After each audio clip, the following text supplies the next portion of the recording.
Hello friends.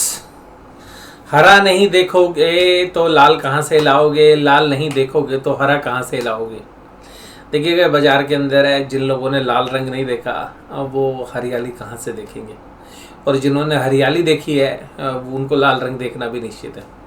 बाजार के अंदर जब तेज़ी होती है तो तेज़ी कटती नहीं है, क्योंकि जब हाई पे हाई लग रहे होते हैं तो लोग इतने लालची हो जाते हैं कि भाई साहब माल बिकता नहीं है। और जब बाजार गिरता है, लाल रंग दिखता है, तो ये उम्मीद ही छोड़ देते हैं कि भाई साहब कभी हरियाली आएगी भी। लेकिन ये बाजार के रंग है, जिस तरीके से मौसम है, कभी सर्दी आती है, कभी गर्मी आती है, कभी बरसात आती है, और कभी ऐसा मौसम होता है कि आपका मन करता है कि भाई साहब कहीं घूमने चलो, और मौसम का आनंद उठाने का मन करता है। और कभी कभी इतना घटिया मौसम होता है कि आपको लगता है कि भाई साहब ये मौसम कब ख़त्म होगा। तो इस तरीके से बाज़ार के भी सारे रंग हैं। लेकिन बाज़ार मौसम की तरह ऐसे नहीं है कि 3-3 4-4 महीने एक मौसम रहे। बाज़ार के मौसम जो है कोई प्रिडिक्ट नहीं होते हैं। बाज़ार के मौसम कुछ लंबे समय चलते हैं, फिर बहुत समय तक वो मौसम आता ही नहीं है, और फिर जो दूसरा मौसम आता है तो वो काफ़ी लंबे समय तक रुक जाता है। तो ये मौसम जिस तरीके से बदलते हैं, बाज़ार के मौसम भी उसी तरीके से बदलते हैं। तो अब पिछले हफ्ते से जो है, या हम ये कहें कि उससे भी एक और 2 हफ्ते जोड़ दें, तो बहुत सारे जो इन्वेस्टर्स हैं वो इस बात से खफा हैं कि भाई साहब ये बाज़ार में हो क्या रहा है, पैसे बन नहीं रहे हैं, बाज़ार नीचे आ रहे हैं। आप ये देखिएगा, बाज़ार नीचे आएगा तभी तो ऊपर जाएगा। बड़े प्लेयर्स भी बड़े स्मार्ट हैं, वो ऊपर से माल बेचेंगे, बाज़ार नीचे आएगा, आप लोग डरेंगे, अपना माल छोड़ेंगे, और डर के मारे वो अपना माल फिर उनको दे दोगे, फिर वो लोग दोबारा से तेज़ी करेंगे। ये बाज़ार में हमेशा होता रहता है। बाज़ार का जो बॉटम है वो पकड़ पाना बड़ा मुश्किल है। जैसे मैंने भी आपको पिछली वीडियो में भी चर्चा की कि तुम्हें तो 17,300 के आसपास से ही लग रहा था कि भाई बाज़ार बस इतना ही रहेगा, लेकिन बाज़ार उसके बाद भी बहुत चला। और अब जिस तरीके से बाज़ार ने करवट बदली है, अब आपको ना ऐसे ऐसे लोग मिलेंगे जो 10,000 के टारगेट देते हुए नजर आएंगे, कोई 8,000 का टारगेट देगा। 5-7-10 दिन बाज़ार गिरा नहीं, वो लोग कहते हैं भाई बाज़ार ख़त्म हो गया। 5-7 दिन बाज़ार चला नहीं, लोग नए नए टारगेट देने लगते हैं। लेकिन मुझे पर्सनली ऐसा लगता है संयम रखने की ज़रूरत है। अब बात करते हैं इस हफ्ते की। हफ्ते में क्या होगा, हफ्ते में क्या होगा? हफ्ते में मुझे लगता है 16,000 होल्ड होना चाहिए। 16,000 काफ़ी अच्छा लेवल से, हालांकि 16,050 16,125 के आसपास एक अच्छा लेवल है जो होल्ड होना चाहिए। बाज़ार के अगर चार्ट को भी देखेंगे तो बाज़ार एक तरफा ओवरसोल्ड है, लेकिन अब बड़े जो एल्गो ट्रेडर्स हैं इस बात को समझते हैं कि भाई सब बीच में पैसे नहीं कमाने देने किसी को, क्योंकि अगर बाज़ार को आप जिगजैग चलाते रहोगे ना तो ट्रेडर्स बहुत पैसा कमा लेते हैं। इसी तरीके से अगर चलता रहता है। लेकिन जब बाज़ार एक तरफा जाता है, एक तरफा चलता है, एक तरफा गिरता है, एक तरफा चलता है, एक तरफा गिरता है, तो इन बड़े प्लेयर्स के बड़े अच्छे पैसे बनते हैं। और जब से हमारे इंडिया के अंदर स्पेशली ऑप्शंस के सेलर ज़्यादा एक्टिव हो गए, और रिटेल सेगमेंट के अंदर भी बहुत बड़ा पोर्शन वो ऑप्शन सेलिंग कर रहा है, तब से ऐसे एल्गोज ज़्यादा हो गए। तो अब ऑप्शंस बायर भी पैसा कमाते हैं, लेकिन बहुत हफ्ते तक ऑप्शन बायर पैसा ही नहीं कमा सकते। जैसे देखिएगा ये जो हफ्ते थे, अगर आप इनको देखेंगे 10-15 दिन, यहाँ पे ऑप्शंस बायर ने पैसे ही नहीं कमाए, यहाँ पे केवल और केवल ऑप्शन सेलर ने पैसे कमाए होंगे। अब बाज़ार कभी कभी ऑप्शन सेलर का होता है, कभी कभी ऑप्शन बायर का। लेकिन अब देखिएगा इस तरीके से जब बाज़ार गिरा तो ऑप्शन सेलर्स को ज़्यादा नुकसान हुआ, जो अभी पिछले हफ्ते में। तो इसके साथ साथ अब जब बाज़ार ये गिरा है और ये गैप को छोड़ के बाज़ार नीचे आया, तो मुझे ऐसा लगता है कि जब बाज़ार इतना ओवरसोल्ड होता है तो नीचे बाज़ार एक बार सपोर्ट लेता है। मैं इंडेक्स के मामले में बोल रहा हूँ, मैं अभी स्मॉल कैप मिड कैप में बेरिश हूँ। मेरा व्यू जो है वहाँ पे मैं इतना पुल बैक भी अभी उम्मीद नहीं कर रहा हूँ। वहाँ पे अभी आपको एक तरफा सेलिंग देखने के लिए मिलनी चाहिए, जो मुझे लगता है। बट इंडेक्स एक बार संभलेगा, मुझे ऐसा लगता है कि इंडेक्स एक बार संभलेगा। स्मॉल कैप और मिड कैप में मुझे अभी संभलने की उम्मीद नहीं लग रही, क्योंकि जिस तरीके से बाज़ार फ्राइडे के सेशन में आया, तो बाज़ार में मोस्टली जो शेयर्स हैं वो अपने उन स्पोर्ट्स पर आए जो बाज़ार मार्च के अंदर, जो मार्च 25-26 से लेकर मार्च के एंड तक अगर आपने देखा, उसके बाद बाजार ने पुल बैक लिया था, तो उन लेवल्स के आसपास जो है स्मॉल कैप और मिड कैप के शेयर्स हैं। अगर वहाँ से किसी भी तरीके का क्रैक आता है तो फिर स्मॉल कैप मिड कैप में सेलिंग हो सकती है, ये मेरा आउटलुक है। लेकिन अभी स्पोर्ट पर अगर यहाँ पे रुक गए तो एक पुल बैक फिर दोबारा से बन सकता है, लेकिन मुझे लगता है कि पुल बैक अब इतना जो है शानदार नहीं होगा। स्मॉल कैप और मिड कैप के लिए बोल रहा हूँ, स्पेशली इंडेक्स के लिए नहीं। इंडेक्स का हो सकता है कि पुल बैक अच्छा खासा रहे, but small cap mid cap में पुल बैक उतना जानदार नहीं होगा जितना इंडेक्स में, क्योंकि अब जो बड़े प्लेयर्स हैं जिनकी स्मॉल कैप और मिड कैप में भी पोजीशंस हैं, वो शायद अपनी स्मॉल कैप और मिड कैप की पोजीशन को छोड़ के अब अपनी लार्ज कैप की पोजीशंस को संभालते हुए नजर आएंगे। जो बुलिश स्टांस जिनका रहता है, तो वो अल्टीमेटली हो सकता है कि स्मॉल कैप मिड कैप में अपनी पोजीशन को थोड़ा सा हल्का कर ले, लेकिन लार्ज कैप के अंदर अपनी पोजीशंस को शायद ना छोड़ेंगे, क्योंकि लार्ज कैप के अंदर अभी भी वैल्यूएशन वाइज बहुत सारे स्मॉल कैप और मिड कैप जो है बिल्कुल अनफेयर वैल्यूएशंस के ऊपर ट्रेड कर रहे हैं, अभी भी ओवर प्राइस है। तो उन सब के अंदर हमें लगता है कि अभी सेलिंग आ सकती है, और वहाँ पर हमें लगता है कि जो इंडेक्स के अंदर जो शेयर्स हैं उनको रोकने की कोशिश होंगे। इंडेक्स में मैं अभी खाली इस हफ्ते के लिए 16,000 बता रहा हूँ। मैं इसका मतलब ये नहीं है कि मैं बुलिश हो गया और बेरिश हो गया। इस हफ्ते के बाद जिस तरीके के घटनाक्रम होंगे, बाजार किस तरीके से जाएगा, तो मैं हफ्ते के दौरान आपके साथ जो है वो सारी चर्चाएं करता हुआ नजर आऊँगा। अब देखिएगा आईटीसी ये वो शेयर है, जब बाजार चल रहा था, ये नहीं चल रहा था, लोग इसके ऊपर मीम्स बना रहे थे, और आपको पता होगा कि मैं इस शेयर्स पर उस समय पर बुलिश था। और अब देखिएगा इसी शेयर्स ने, हालांकि देखिएगा इन्फ्लेशनरी प्रेशर इसके ऊपर भी है, लेकिन इसने पूरे बाजार को संभालने की कोशिश की है। मैं मानता हूँ कि अभी भी 270-280 के आसपास तक भी जा सकता है, और अभी भी लॉन्ग टर्म के जो इन्वेस्टर्स हैं शायद इसमें से निकलने वाले नहीं हैं। टेक महिंद्रा, एसबीआई, पावर ग्रिड और हीरो मोटो को संभलते हुए नजर आए, और पावर ग्रिड भी एक ऐसा शेयर है जो हमें उम्मीद थी कि ये अच्छा करेगा, और अभी भी देखिएगा इस मार्केट की गिरावट में पावर ग्रिड ने भी आउट परफॉर्म किया। और ये मैंने पीछे भी आपके साथ चर्चा की थी कि ये एक सेफ स्टॉक है। अगर cash flow from operating activities के मामले में आप किसी कंपनी को देखेंगे तो इसके सामने कोई भी कंपनी इंडिया में खड़ी नहीं होती है। जिस तरीके की मार्केट कैप है और cash flow from operating activities consistent basis पर जो ये अर्न करते हैं। बजाज फाइनेंस, हालांकि सरकारी कंपनी है, लोग आप जानते हैं, Bajaj finance, HDFC bank, Infosys, HDFC और टीसीएस, ये सब मोस्टली एफआईआईज के हैवी वेट शेयर्स हैं जो बाजार को गिराने के लिए यूज़ किए गए। एडवांस डिक्लाइन रेशो, ये एडवांस डिक्लाइन रेशो आपको बता रही है जो स्मॉल कैप और मिड कैप के पेन के बारे में। तो ये जो लेवल्स है, ये मुझे लगता है ये सबसे खास बात है कि ये जो एडवांस डिक्लाइन है, ये सबसे बड़ा इंडिकेशन दे रही है कि ये जो डिक्लाइन हुआ ना 1600 शेयर्स, ये इंप्रूवमेंट नहीं होगी आरबीआई के रेट ऑफ इंटरेस्ट बढ़ाने के बाद। और ये जो चैलेंजेस है, मुझे सबसे ज़्यादा स्मॉल कैप और मिड कैप में खतरा लग रहा है, लेकिन सारों में नहीं। जहाँ पर वैल्यूएशन स्ट्रेच है वहाँ ध्यान रखिएगा। जो शेयर्स 5, 6, 7, 8, 10 की पी पर चल रहे हैं, इवन 15 के पी पर चल रहे हैं, या ऐसे शेयर जो 40 के पी पर चलते थे अभी नॉर्मली लॉन्ग टर्म बेसिस पर, और वो भी 20-25 के पी पर आ गए, उनमें शायद गिरावट आपको देखने के लिए नहीं मिले। लेकिन बहुत सारे शेयर्स अनफेयर वैल्यूएशंस पे, लॉस मेकिंग कंपनीज हैं, वो बहुत अच्छे से चल रही हैं। और आपने देखा भी इस कड़ी में, मैं आपको बोलूँ, जोमेटो को शेयर्स आप लोग समझ सकते हैं कि जोमेटो के शेयर्स में इस तरीके की गिरावट देखने के लिए मिल रही है कि थोड़े समय तक अगर वो गिरावट ऐसे ही चलती रही तो जो टमाटर है उसके प्राइस के आसपास जो है जोमेटो के शेयर्स आपको नज़र आ सकता है। इसी तरीके से अदानी विल्मर के शेयर्स में ऑपरेटर्स ने किस तरीके से गेम बनाया, पहले एक तरफा तेजी करी और फिर अदानी विल्मर में आप देखिएगा सबसे ज़्यादा रिटेलर्स को फंसा रखा है। सुबह खुलते के साथ ही लोअर सर्किट लग जाता है। तो ये जनरली बाजार में बहुत तरीके की स्टोरीज चलती है, तो इन्वेस्टर्स के लिए जो वैल्यूएशन है वो इंपॉर्टेंट रोल प्ले करती है। और यहाँ पर आप बजाज फाइनेंस, ऐसा कुछ नहीं है कि बजाज फाइनेंस के रिजल्ट ख़राब आए हैं, आउटलुक ख़राब हो गया, नहीं, कुछ नहीं हुआ है भाई साहब। बड़े प्लेयर्स पहले बाजार में ज़्यादा खींच के लेके जाते हैं, जो उनको लगता है कि इतनी वैल्यू होनी चाहिए, आप उसकी वैल्यू लगाओ, उसके ज़्यादा ऊपर खींच के ले आते हैं, फिर लोग उसके अंदर उन्हीं शेयर्स को और पकड़ते, भाई ये तो चलता है, इसी को पकड़ो, और फिर अपने स्टॉप लॉस निकालते, फिर वो बड़े प्लेयर्स उन्हीं शेयर्स को पीटते हैं। और जब वो पीटते हैं तो आप कहते हो कि ये शेयर्स कहाँ गिर गया।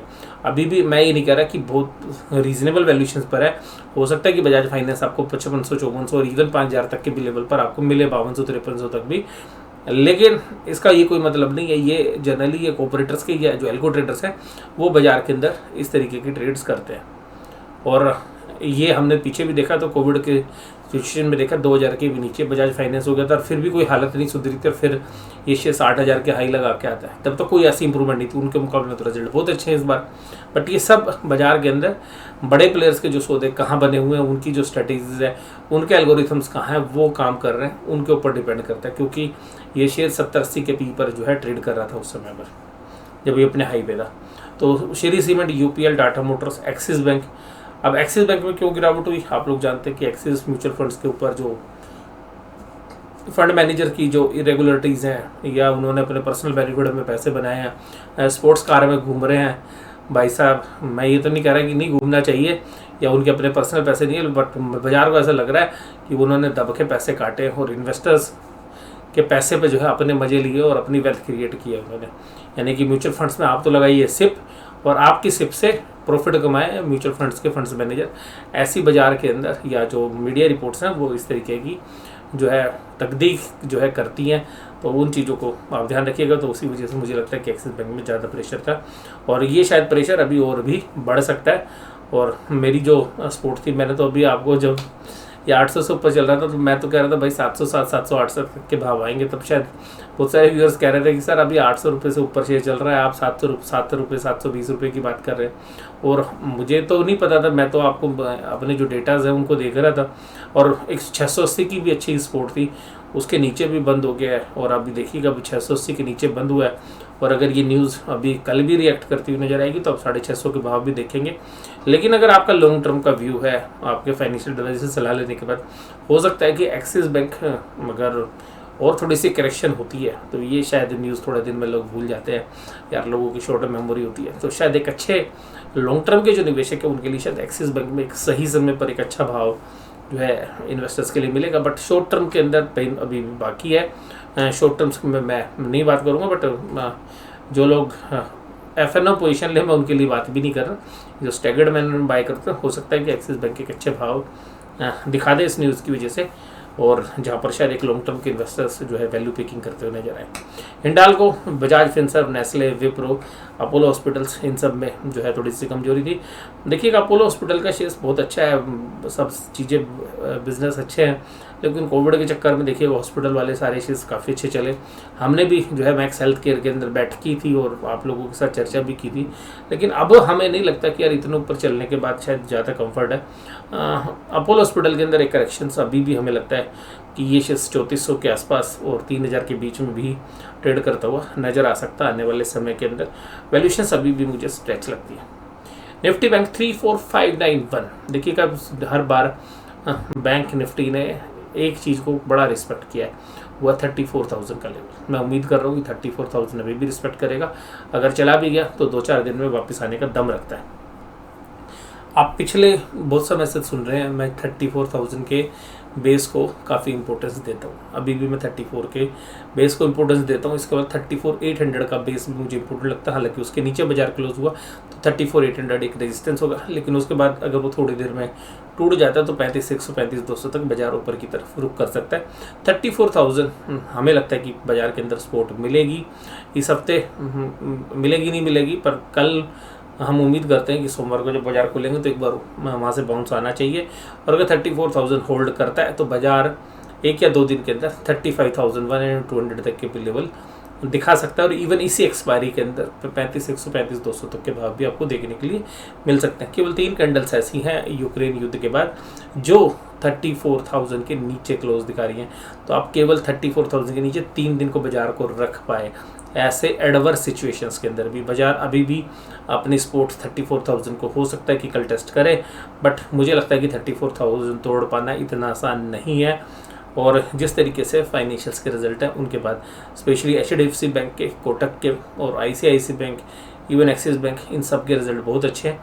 इस हफ्ते हम शायद SBI के भी परिणाम देखेंगे और SBI के परिणाम जो है शायद परिणाम के बाद SBI की भी पिटाई हो सकता है। लेकिन फिर भी हमें लगता है कि बहुत सारे जो शेयर्स हैं, जो लार्ज कैप के जो शेयर्स हैं बैंक निफ्टी के अंदर, वो शायद ऊपरी लेवल से सेलिंग प्रेशर बनाकर एक बेस बनाने की कोशिश करें। एक्सेप्ट एक्सिस बैंक थोड़ा सा न्यूज़फुल है तो उस पर मैं न्यूज़ की वजह से ज़्यादा नहीं बोल पाऊँगा। हो सकता है कि न्यूज़ अगर न्यूट्रलाइज होगी तो शायद ये भी बाउंस करे, बट निचले लेवल पर एक्सिस बैंक हमें लगता है कि 630 640 के ऊपर एक अच्छी बैट जो है शायद लॉन्ग टर्म के इन्वेस्टर्स करते हुए नजर आए। FIIs भाई साहब अभी भी आपका सर दर्द करते हुए नजर आ रहे हैं।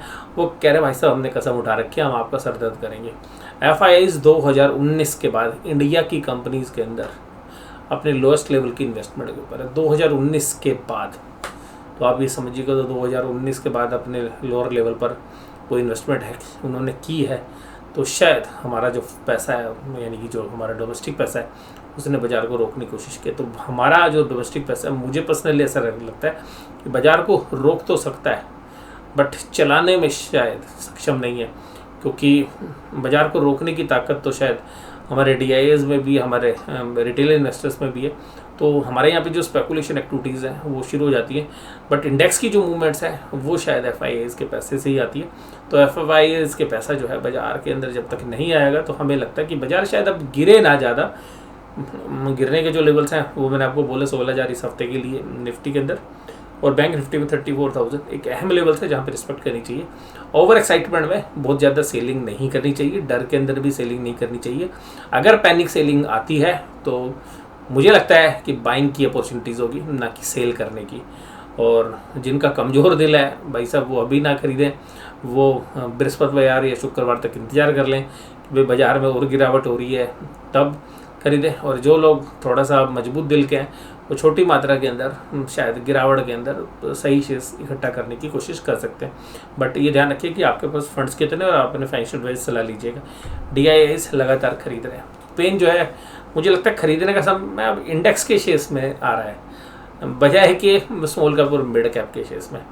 और स्मॉल कैप और मिड कैप में भी गिरावट आएगी, बट 3-4-5 दिन बाद हमें लगता है कि स्मॉल कैप और मिड कैप में भी अच्छे भाव आपको देखने के लिए मिलने चाहिए। इंडेक्स फ्यूचर्स के अंदर भी सेलिंग की, तो ये भी एक नकारात्मक जो है सिग्नल हमें नज़र आता है। इसके अलावा स्टॉक फ्यूचर्स में भी सेलिंग की है। तो अगर दोनों डेटास को देखें तो जो इंडेक्स के फ्रंट्स पर भी देखें तो बाज़ार में जो है डेटा भी वीक है, लेकिन मुझे लगता है कि जितना हाइप क्रिएट हो रखा है, जितना बाज़ार में डर है, वो अगर पैनिक सेलिंग आती है तो वो एक बाइंग अपॉर्चुनिटी होगी, ना कि अपना माल औने पौने दाम पे छोड़ने की। Dow Jones industrial average flat था, कुछ नहीं है, ज़्यादा कोई टेंशन दी नहीं है। और ब्रांड क्रूड 112 भाई ये तो टेंशन दे रहा है हमारे को, मुझे सबसे ज़्यादा टेंशन तो इसी की रहती है। ये अगर कंट्रोल में नहीं आता ना, हमारी कंट्री के लिए सबसे बड़ा चैलेंज है। अगर ये जैसे ही कम्फर्ट होता है, जब 100 के आसपास आता है, तो मैंने कहा था कि बाजार में अच्छा पुल बैक आएगा, फिर 112 हो गया तो चिंता की बात है, इसलिए बाजार भी तो नीचे ही है। इंडेक्स के अंदर ऑप्शन से ट्रेड में आपको क्या बोलूँ, 16,400 पे है। कॉल राइटर 43,000 है, टोटल कॉन्ट्रैक्ट 44 है, पुट में 51 है। और ये ऑप्शन जिनके डेटा ये बता रहे हैं कि भाई साहब कॉल राइटर तो कॉल राइट कर रहा है 57,000 16,500 में, लेकिन पुट राइटर भी बेशक से पुट राइट नहीं कर रहे हो, लेकिन अपनी पोजीशंस को अनवाइंड नहीं कर रहे हैं। तो इसका मतलब क्या है, इन लेवल्स के ऊपर दिलेर लोग अभी माल खरीदने का प्लान कर रहे हैं कि भाई अगर हमारी पुट फंसती है तो माल उठाएंगे। तो जो पिछले हफ्ते पैनिक आपने देखा कि सोमवार को बाजार हालांकि फ्लैट टू नेगेटिव ही क्लोज हुए, उसके बाद मंगलवार को सेलिंग हुई, मंगलवार की छुट्टी थी, बुधवार को सेलिंग हुई, बृहस्पतिवार को ऊपरी लेवल से बाजार स्लिप हो गए, फ्राइडे को फिर सेलिंग हुई। तो बाजार हमें थोड़ा सा ओवरसोल्ड भी लग रहा है। तो अगर बाजार में और सेलिंग होती है तो वो बाइंग अपॉर्चुनिटीज़ है, बस उन शेयर्स में बाइंग करें जहाँ पर आपको कंफर्ट है, जहाँ पर आपकी रिसर्च है और आपको लगता है कि हाँ भाई रीजनेबल वैल्यूशन आ गई है। बाजार के अंदर यहाँ पे बैंक निफ्टी में थोड़ी सी कॉल राइटिंग ज़्यादा है, निफ्टी में इतनी नहीं है, तो हो सकता है कि 34,000 के आसपास बाजार जाए। तो अभी 43,000 कॉन्ट्रैक्ट्स हैं, घबराहट नहीं है। जो हम पीछे देख रहे थे कि भाई पुट राइटर थे ही नहीं, अब पुट राइटर हैं, ऐसा नहीं है। तो कुल मिला के 34,000 पे 43,000 कॉन्ट्रैक्ट्स हैं। 35,000 के ऊपर कॉल के ऊपर देखिएगा 46,000 कॉन्ट्रैक्ट है, बीच में बाजार है 34,500 34,600 के आसपास। अगर पुट कॉल राइटर 32,793 में, तो पुट राइटर भी 16,000 है, लेकिन टोटल ओपन इंटरेस्ट 40,000 है, यहाँ पे 34,000 है। तो अगर टोटल ओपन इंटरेस्ट के हिसाब से देखेंगे तो भाई सब बराबरी का मामला है 34,000। तो इनको देख के ऐसा तो नहीं लगता, डेटा को देख के कि बाजार 34,000 के नीचे जाता हुआ नजर है। हमें लगता है कि 14,000 पे सपोर्ट मिलनी चाहिए, बाउंस की भी हमें उम्मीद है। बट कोई, मैं ये नहीं कह रहा भाई साहब बाउंस हो गया तो आप लोग सोचते हो बड़ी तेज़ी होने वाली है, नहीं भाई बिल्कुल नहीं होने वाली है। बाजार अभी रेंज में चल रहे हैं, कभी ऊपर कभी नीचे, उसी एंगल से जो है मैं बात करता रहता हूँ आपके साथ कि बाजार अभी रेंज में चल रहे हैं। जब एकदम ट्रेंड डिसाइड होगा भाई सब सीधा तेज़ी का या मंदी का, तो मैं उसी ट्रेंड के हिसाब से आपके साथ बात करूँगा। अभी भैया बाजार दोनों तरफ का है। आज का ये एनालिसिस आपको कैसा लगा, और मैं आपके साथ लॉजिकली बात कर रहा हूँ, हो सकता है आपको ये जो बातें हैं ये अच्छी लगती हों। अगर अच्छी लगती हैं तो भाई सब चैनल सब्सक्राइब कर दीजिएगा। ख़राब लगती हो तो अपने कमेंट्स करिएगा भैया, क्या चीज़ें ख़राब लगती हैं, उनमें क्या इंप्रूवमेंट करनी चाहिए वो बताइए, उनके ऊपर मैं गौर फरमाऊँगा। फिर भी आपको वीडियो कैसी लगी जरूर से जरूर कमेंट बॉक्स में बताइएगा। वीडियो देखने के लिए धन्यवाद। Thank you very much.